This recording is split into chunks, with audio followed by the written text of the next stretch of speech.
You're listening to DraftKings Network.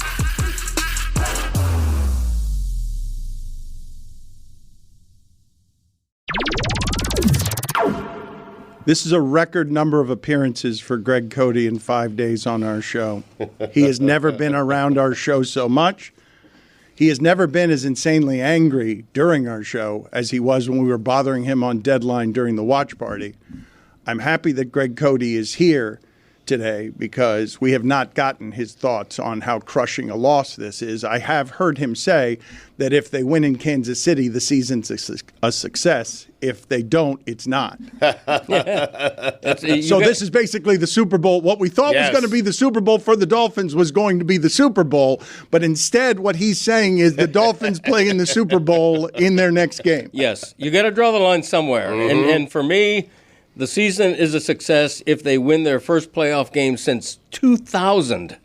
You can't call it a failure if they break that long negative streak. Do you think they'll do it? I mean, I haven't. You know he's going to pick the Dolphins. I haven't. No. I twice bitten, once shy, or whatever that expression is. I picked them to lose to Baltimore. I did pick them to beat Buffalo. What is the expression? I regretted it. What is the expression? Not that. I think it's once bitten, twice shy. Correct. Great song by who sings that song? White Lion. What's the name of that? What? Oh, it's a great song. Anyway, Ian Hunter, Great White. Great White. By the way, yesterday he was also complaining about the lack of promotion we did for the column during that watch party. Yeah. He was saying, hey, average downloads for it. Didn't really get the bump, he was saying. I wasn't complaining. It was just a comment. How did you feel about the column? Because we were bothering you the entire time. I've watched the one clip of him getting angry about all of the views that it has. Because I'm delighted by how happy Whittingham was during it. I am thrilled at how enraged your father was. I loved what good producing you did when your father got enraged and you just snuck in with paint the picture. Paint the scene. Yeah, I hate that phrase, first of all. I hate Well, the you were phrase, at the game, so I wanted you to paint the scene I for was. us. I was in that's the best press box I've ever been in. It was just beautiful. The size They renovated it for the big game? They did, yeah. It was the size of a closet, and yet it seemed so roomy. I hate the phrase paint the picture. There is a pressure that comes with that, right? Yeah. Paint the picture. What am I, Rembrandt? Off on the fly, you want me to paint a picture? Video, do me a favor, please. Just grab from our Twitter account just that clip by itself. I just want to play it again because I did really enjoy. It is super rare. I don't know how you guys feel about the chuckle fests that are just general pregame shows where the laughter doesn't seem sincere. There are some of these pregame shows have genuine love, but you don't just lose it laughing where no one can continue with the work they're doing because you have to finish laughing. That's not something that happens. I wish it happened more on television. Been doing it for 20 years. Understood, but I think it's a bit rare. And one of the things, we were just talking about this a second ago because I was asking for the Jimmy Kimmel clips from last night, which made me side with Aaron Rodgers. I mean, you got 7 minutes. You got 7 minutes with 10 writers, and you got days to do it. It's got to be not education shaming. Like, it's got to be banger after banger. You got a team of writers. You're at the top of Disney. You're fighting with someone who's now paid like you. Not Aaron Rodgers. He's paid better than you. Pat McAfee, you're fighting in-house. That's got to be killer. Like, or does it have to be vetted by lawyers and then can't be killer? I mean, I guess there are certain. When I was watching that, Dan, I was wondering, did this have trouble going through legal and internal review? Because I found myself getting mad as I watched it because it was on. The clip came out during the national championship game, and so it was 8 minutes of not a single laugh, and I got to imagine it got diluted somehow. He's been off for several weeks. How is that the best shot? Well, this is one of the things that I wanted to say about that, and we don't want to play it because I didn't think it was funny and I thought it was boring, and I don't want to eat up 8 minutes of show just playing this. But what I did find interesting about the reaction is I did see political leanings just appear there all of a sudden with this is a hysterical takedown just because it's a takedown. And I thought to myself as I was watching this, you realize that the people who don't like Kimmel to begin with or side with Aaron Rodgers or are just different politically entirely on this, they're looking at this and saying, this is not funny in any way. Kimmel's not funny. That's what they're saying as they watch this because they're skewed, but I wanted that to be funny. I was rooting for that to be funny. Same, and it wasn't funny. The education shaming was lame. The only decent joke was that the only A's he got on his report card were both in Aaron, but that wasn't even very funny. And I can already tell you what Aaron Rodgers is going to say in response. He's going to say that Kimmel doesn't know what he's talking about. I'm not a Trump supporter. They all group us together. He's going to ask how much Pfizer's paying him. He's going to make jokes about the vaccine and go all the way back to the beginning.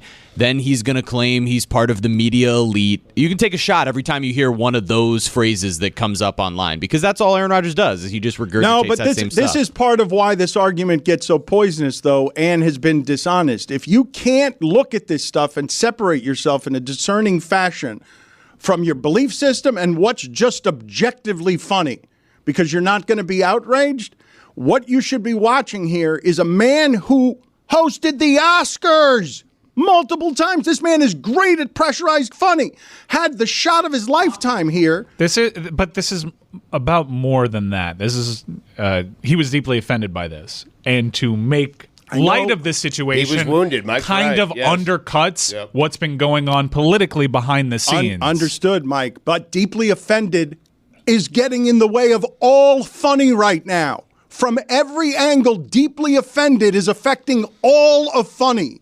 Sometimes with comedians, when you're thinking too much, it's never going to be as funny. Chris Rock had a year plus on Will Smith. Came out and did something. It wasn't funny. Also pressurized. Yeah, sounded pressurized. emotional. It's also there are several things happening behind the scenes that could offer as a diluter to the funny. I know you want uncensored funny here, but I saw that and it was clearly washed out by Suits.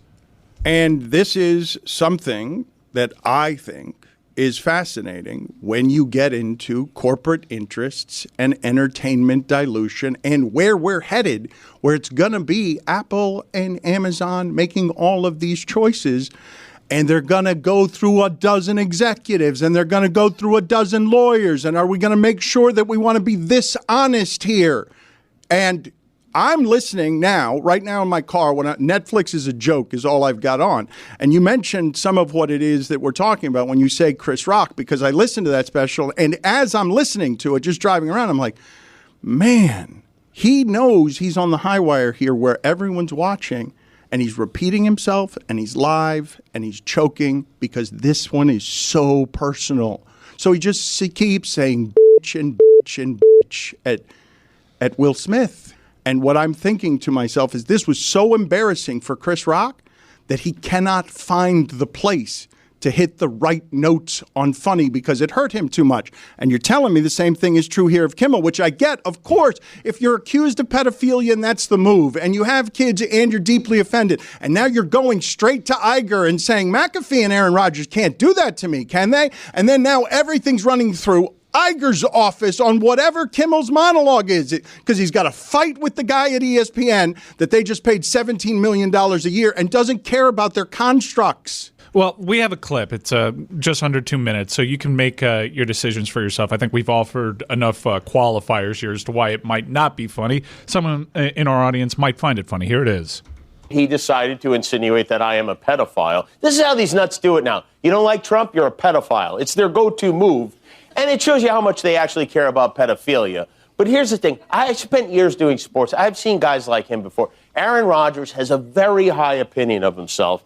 Because he had success on the football field, he believes himself to be an extraordinary being. He genuinely thinks that because God gave him the ability to throw a ball, he's smarter than everyone else. The idea that his brain is just average is unfathomable to him. We learned during COVID, somehow he knows more about science than scientists. A guy who went to community college, then got into Cal on a football scholarship and didn't graduate, someone who never spent a minute studying the human body, is an expert in the field of immunology. He just put on a magic helmet, and that G made him a genius. Aaron got 2 A's on his report card. They were both in the word Aaron, okay? And can you imagine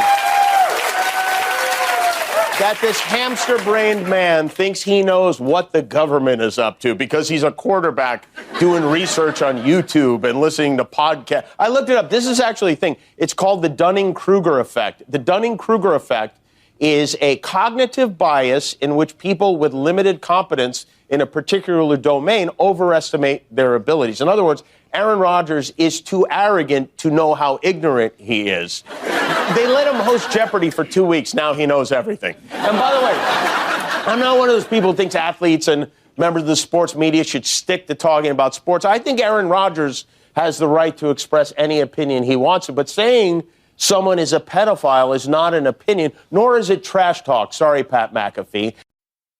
The Dan Le Batard Show with Stugotz is sponsored by BetterHelp. Around New Year's, we get obsessed with how to change ourselves instead of just expanding on what we're already doing right. Therapy can be helpful for personal growth, managing mental health challenges, improving relationships, or coping with life's changes. Embarking on therapy in the new year can be a positive and transformative step for many individuals. Personal growth and change take time.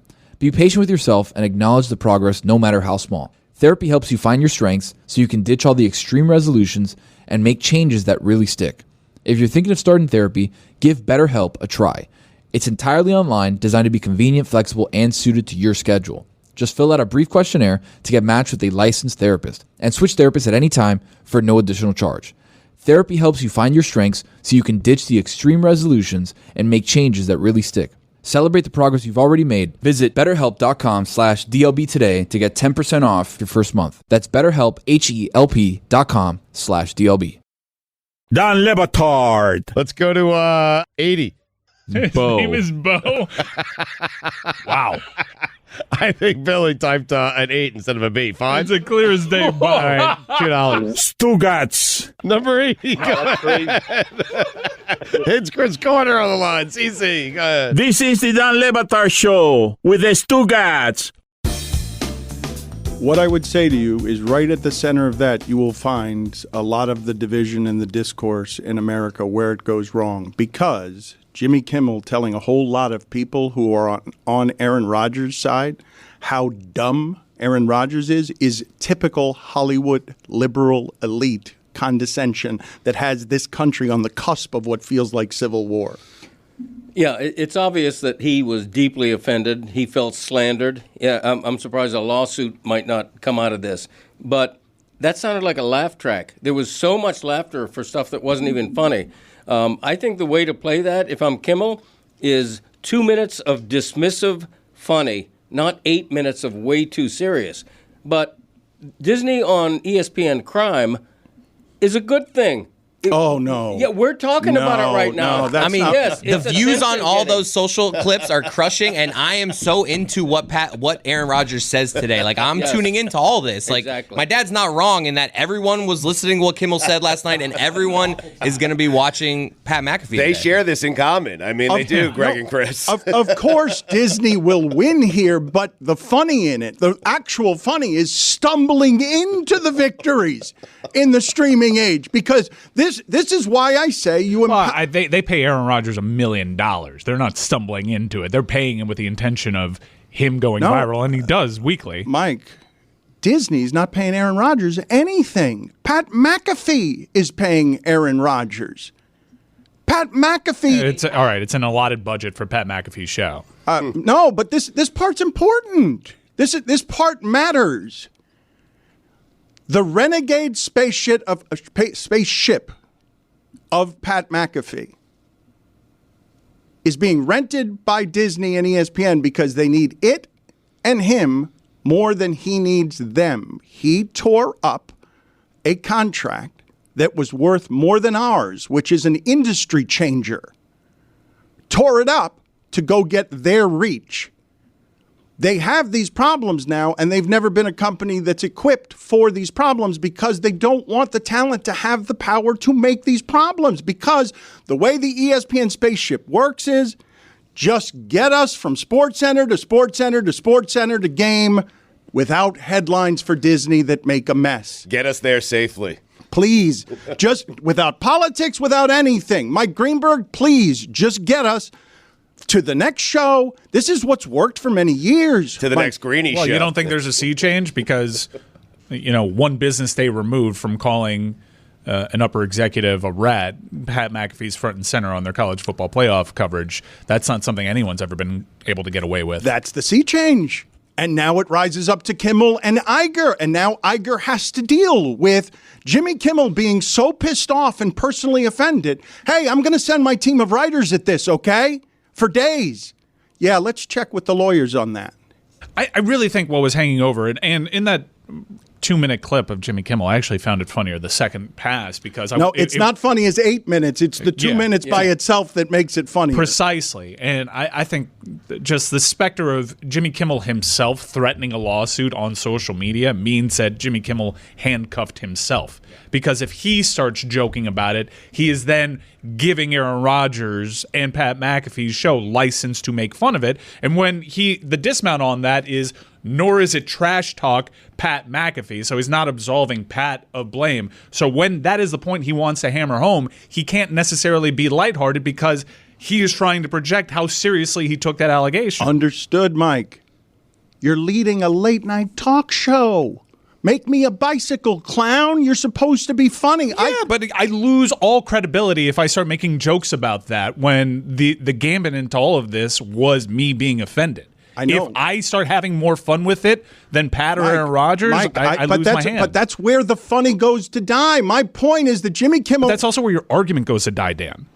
Because behind the scenes, this is a political power play, and he's sending emails and correspondence via agents and whatnot because he is deeply offended by this.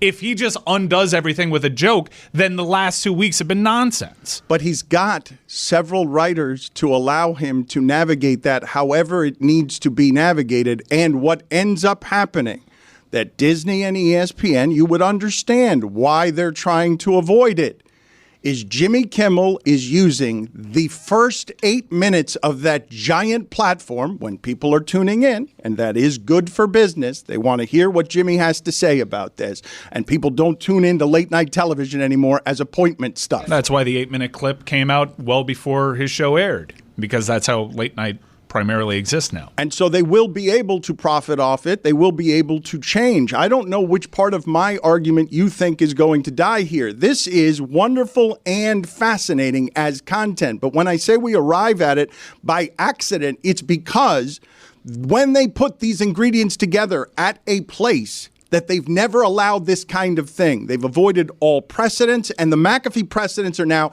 he has actual power to call out a shadow president by name, embarrass him, and then come on the air the day of the national championship and say again, bleep off, I'm here to do it my way. I'm not changing for my audience. You empower him. That's pretty rad, while wearing a cowboy hat. Very mavericky. With several people wearing a cowboy hat. When he wore long sleeves on whatever was the next day of him having to navigate, now all the suits are in my ear trying to screw up everything I'm here to do. They hired Rush Limbaugh to do a thing. Rush Limbaugh left weeks later because he was Rush Limbaugh. They've hired Pat McAfee to be a professional wrestler and rescue the idea they don't know how to make this stuff on their own. They don't know how to make the dangerous stuff on their own. They don't know how to make the most honest stuff on their own. They don't look to, when they acquire Pat McAfee, they know the danger, but they don't look to acquire the dangerous thing. They look to acquire the digital video property that makes them an industry leader because that's how Disney does things. Let's just buy the thing that makes us a leader. I disagree with you on they know the danger. I disagree. I don't know why. They've had practice for many years of not having anything to do with the danger. You saw how we got clipped anytime we got it close to anything that would have been more interesting. But up until recently, has the McAfee show been that dangerous? Up until recently. Has it been that dangerous? It's not that it's dangerous, Stugotz. Look, he is an everyman. He speaks for everybody, especially middle America, when he goes on television and tells his boss by name, bleep off, speaks for all of middle America that's frustrated. How many people do you think listening to this are happy at work? What percentage of people listening to conversations anywhere are happy at work? 10%. I think more. I think 40. 40? No. Yeah, No. I think so. In America? Yeah, it's just a bunch of guys without real jobs weighing in on the workforce. How am I to know? Point. I wear shorts most of the time. 40% of America is driving to work with a smile on their face every day. They're whistling. I'd make the I was argument. dressed as Paul Bearer the other I day. miss the whistle. I would make the argument. Temp's right outside. Huh? A little colder. Yeah. When the sleeves go on, the whistle's clicking. Ooh. Ooh, that's not bad. That's pretty good. This is the first time you tried it in this studio. Wow. Dan, you want to give it a go? I can't whistle.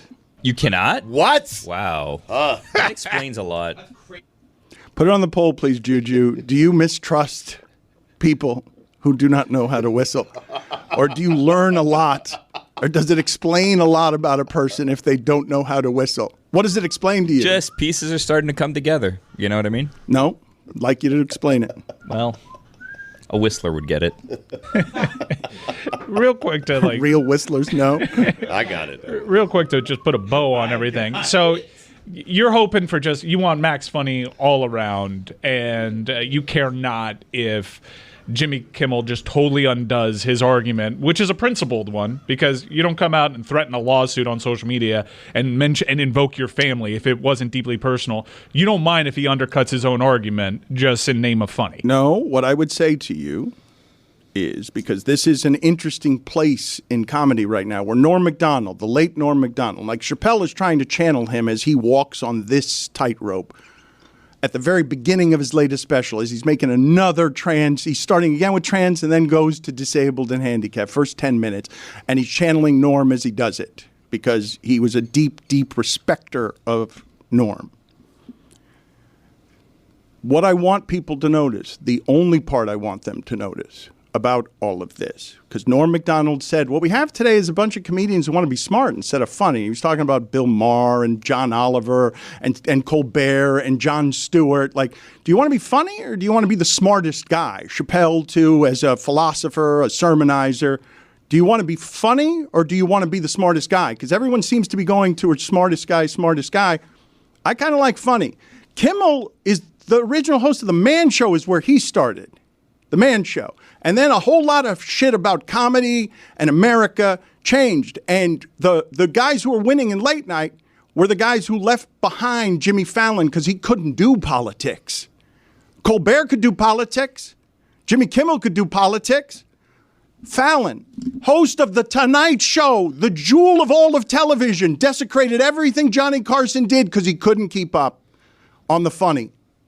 And he couldn't keep up on the politics. You're really disappointed in Jimmy Kimmel and his writers. It's misguided anger. I mean, presently he's taking out Jimmy Fallon right now. Well, and Fallon too. But I mean, Aaron said something totally irresponsible. I mean, he did. Stugotz, I obviously side going into that monologue. I obviously side with Jimmy Kimmel. Obviously. Because you're a lib. Because I'm trying to be the super wokest for clicks. Look at me. Desperately trying to go viral one day in a costume.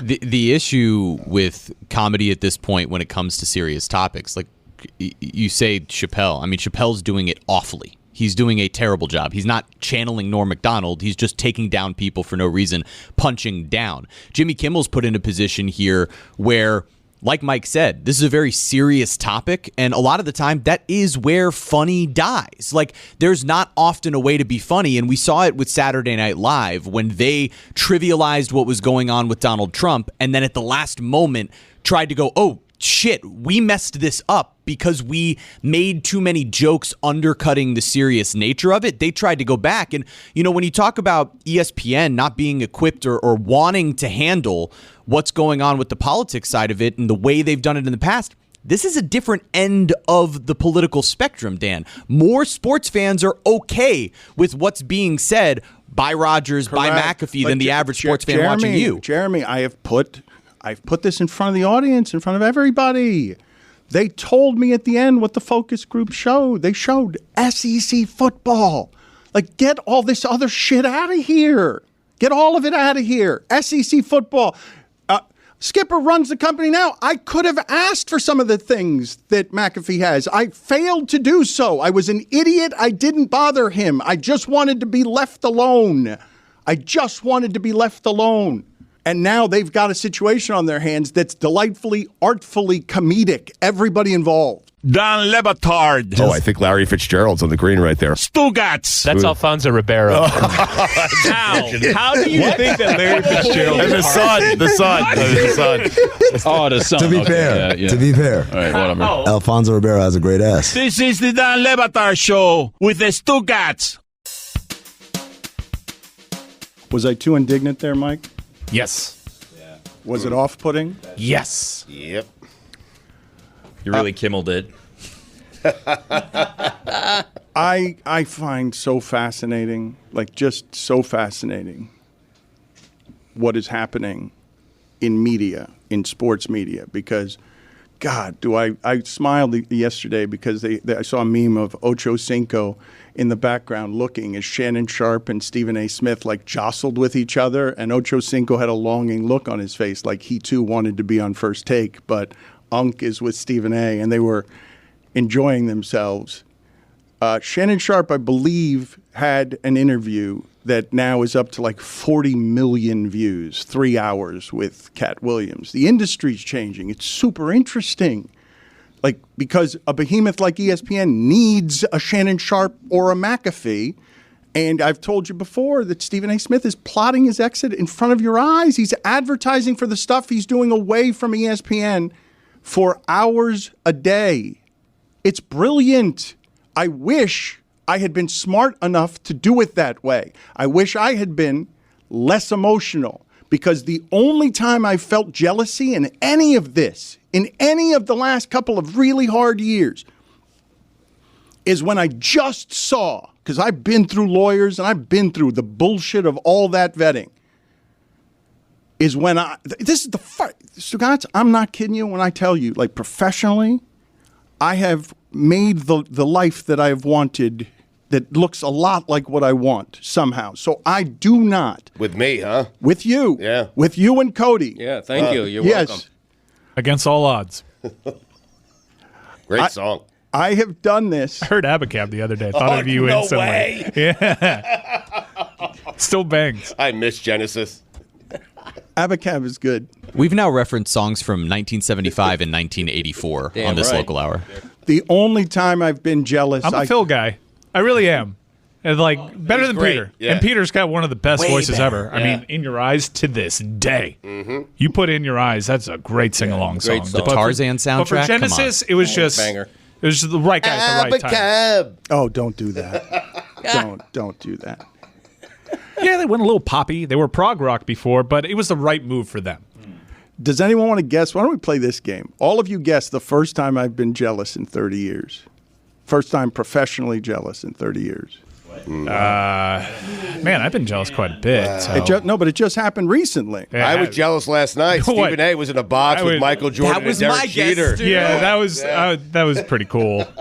Travis Scott, Derek Jeter, Michael Jordan in there, and Stephen A. walks into that luxury box, and he's like the man of the hour. He was the one in the middle, like high-fiving Jeter, pointing down to fans. That was my favorite part of the whole jealous night. a couple of times. Was jealous of Stugotz when he got to pick on College Game Day. I rewatched that segment yesterday just because I was missing COVID. I don't want to be rude, but you have to be the crappiest celebrity ever on there. Oh, no doubt. Yeah. No, there've been some bad ones. Well, listen, the camera crew woke up that morning. They thought they were going to A-Rod and J-Lo's house, Yeah. and they ended up at mine. So, I thought you delivered. Thank you. There's been some bad ones, and you are certainly one of those, but it was of a time. I mean, Corso was in his back patio. Man, lockdown was certainly I curious. threw it up the turnpike. Yeah. I guess maybe being able to call out executives I disagree with seemingly having impunity with it is certainly a little bit of envy roiled up inside me. Mine goes higher than that. Mine goes to, in some of this stuff that we've done, where people heard me, whether they thought it was Let me hear some more guesses. I'd like to hear some more guesses. What is the category? The most jealous you've been? This is, I don't generally do when, jealousy Ron professionally. Burgundy, dressed in full costume, Will Ferrell playing Ron Burgundy, decided to sit in on the Dan Patrick show for a day. That's a good one, but I was happy for both of them, and I thought that was super cool, and in fact made fun of Adam McKay, because Will Ferrell and Adam McKay created Funny or Die, and Funny or Die is a huge inspiration for me. And Dan Patrick got the funny, and I got the die, because McKay won't shut up about climate change, and he's going crazy. Oh, I thought you meant your general appearance. Has anyone checked on him this year? I don't die anything, Mike, and I question your expertise here. I got to be honest, I'm mildly attracted to you today. I mean, you look great. Just mildly. Yes. I would guess, if I'm going to take a serious guess. Why would he be mildly attracted to me today? Because you have the look. I mean, that's a beautiful jacket, suit, whatever the hell you call it. The pocket square, especially. You have the pocket square is kicking my ass. The you watch is a little loose. You have two buttons unbuttoned. Got some nice chest hair working. The watch. What would you think, Greg? I would think, honestly, if I'm being honest, when you saw a punter in a tank top get the deal that he got, I would think that had to make you a little bit. No. Okay. When McAfee gets the food delivered to him on game day, every around 11:30, they have some food come up on set. Good, yeah. I'm really stunned that you guys don't know the answer. When to this. Rodgers tells McAfee he loves him. Yeah. Every Tuesday. That one hurts a little bit. He loves them. No. Yes, look, what's funny was is your guy. there is a voicemail somewhere of me calling Aaron. There is a voicemail somewhere. Hey, I don't know what the deal is with McAfee, but if you're looking for another place to be, we would love to have you. Pathetic. Yeah. That is so embarrassing. We can give you $200 per week. I'm so proud of you. Man, that is desperate. That is so sad. The secondhand embarrassment. Now I I'm just fully felt. attracted. Why would you do that? A whistler would that's never. That's a good voicemail right there. I'm surprised it wasn't a group text with Mike. Like, Mike, make this happen. Oh, I hope Aaron Rodgers can still has it and can play it on the McAfee show. That would delight me. Well, thank God you braced me in the audience in the event that happens. But I know you guys pulled it out of me. It has nothing to do with these things. Terrible. Look. This is the God's honest truth. Because I'm not kidding you because I had this conversation with Skipper just the other day, and our stuff is too niche. I'd like to actually talk to Skipper publicly about, he used to say there were only two people at the company who had his telephone number because there's a big distance between where the billions and the billions are and the daily running of a company in Bristol, Connecticut. There's a big gulf there. He said the two people who had the number were me and Simmons, and that I was the only one who didn't use it because I was never asking him for anything because all I wanted was what we had at the Clevelander. That's all I wanted to do with our professional lives. Simmons wore that number out, huh? I don't know. That's it. I was a little jealous of Shannon Sharp getting all those views with Cat Williams when all Shannon had to do was just chill there and drink alcohol. Damn, that was a good setup. I'm giving you my grief and tears on South Beach Sessions, my maximum vulnerability. I'm selling out in every way. I got A-Rod there, and I got 14,000 views. We didn't really pump up the gift that you gave him. I would have thought that someone would have picked up on that gift. Did we clip that? Yeah, let's clip that funny. gift and let's play it ourselves. It was a great gift. The F, Jay? I don't think we should play that, but if you want clicks, hold on a second. Don't play that. Don't play it. Let's just play the clip from the watch party that I want to go back to because I asked for it earlier, and I know I've hijacked things here today. And I also know that people are good and tired of me talking about some of this stuff. But the thing that I was actually jealous of is that McAfee and Aaron Rodgers and Kimmel had taken the heights of the fight in America to Iger and Disney with that as the cause versus what I wanted and was trying to do there. But what Skipper told me the other day is it wouldn't have worked. Like even if I had asked, if I'd requested, hey, can we just do big things all the time? He was running the company. You also didn't want to do big things. Well, I didn't think to ask. Like for Pat, he gave voice to this yesterday. He's thankful for the relationship with ESPN, and part of why he tore up a contract that was seemingly more lucrative, or at least reported to be more lucrative, was he wanted to have the credibility of being able to broadcast live from the college football playoff final, to be where game day is, to be on the sidelines having an alternate broadcast for these games. ESPN and their rights package affords him a credibility that he couldn't do despite being despite being an industry leader independently. I can swear to you guys, I root for everything he's doing. He bet on himself. He retired as a punter. He's shown Shannon Sharp, hey, look how much money's over here. 7 figures in every field he tries his hand in. It's a dynamite story. But also, you didn't want those types of things either. But we're going to Circa we're making a huge deal out of you covering the Super Bowl. And it's purposely on Fremont Street because man, I don't want to explain our stuff to everybody, but I've spent 2 years explaining to people, including people who work at our company, what this tries to be. I'm surprised that all of you went to the stupid jealous things, like the superficial things, as if I couldn't have. I'm super jealous of when Pat said all these cool places because I'd like to do more of it. Even though it's a massive undertaking, I'm happy that we're doing a Las Vegas. By the way, reserve your tickets now. And just to the audience right now, blown away by the early. I'm going to fight through this one. No. Nope. Blown away by the early. Sorry, I got to pay that. Why only $2? It was. I thought I kind of kept it in a little bit. It wasn't. I thought just they were all $5. I thought coughing in the mic was $5. Oh, I called my shot, but blown away. If I may finish my point, blown away by the early RSVPs. Yeah. We internally. We had a number that we hoped for early on. We know it's difficult. We don't know what teams are playing there, and our audience came through tenfold. We surpassed our internal expectations by 10 times. And if you want to be a part of that, so much so that you're helping us expand a footprint and do more cool things over at Circa Swim with our partners over there, and we couldn't be more happy. Go to circalasvegas.com/stadium-swim/Dan-Le Batard-show for ways to get in on what we're doing. It's a miracle anyone even found the website, honestly. It looks or on social media, we'll just have a link that you can click. Do that. Yeah, go to @Le Batard Show on our social channels. Hold on. Can we do something? Take deposits, by the way, guys? Because RSVPs. I understand it's a mouthful. Not written in ink. I gotta read that liner. It's okay. Gotta read that liner. But, get it, Mike. But Mike, let's do that way. All right, but let's do a better job of that by next segment. Getting Greg Cody's computer and having him try to keep up with you and try to log on.